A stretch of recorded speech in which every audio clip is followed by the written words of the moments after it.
13e et avant-dernière étape de ce Dakar 2012. Aujourd'hui, 275 km de spécial entre Nasca et Pisco, avec comme difficulté pour les rescapés de la quinzaine, une dizaine de cordons de dunes à franchir. Les organismes vont encore souffrir. Au sujet du classement général, plus beaucoup de suspense chez les voitures. Stéphane Peterhansel possède 20 minutes d'avance sur son coéquipier Nani Roma. L'expérience du Français sera la bienvenue. Chez les motos par contre, tout reste à faire pour Marc Coma qui n'a qu'une minute 35 d'avance sur Cyril Desprez et qui va surtout devoir ouvrir la piste aujourd'hui. Et cela va se confirmer dès le passage du premier point de contrôle. C'est le Français qui roule le plus vite depuis le départ.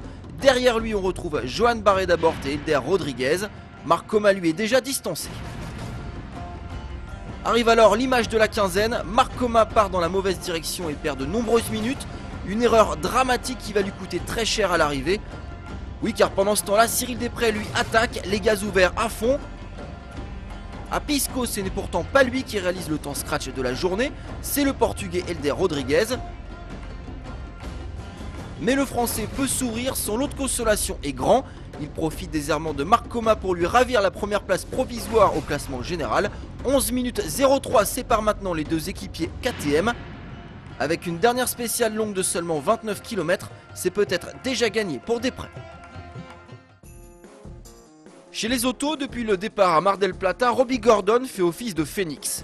Hier, il a montré à tous ses adversaires qu'il était bien l'épouvantail 2012. Mais aujourd'hui, l'Américain vit un véritable chemin de croix.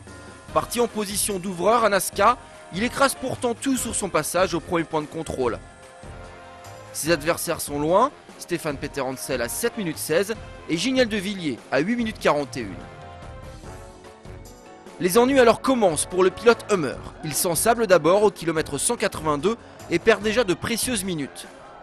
Ensuite, 20 km plus loin, il part en tonneau par l'avant. Heureusement, lui et son coéquipier sont indemnes et reprennent la piste.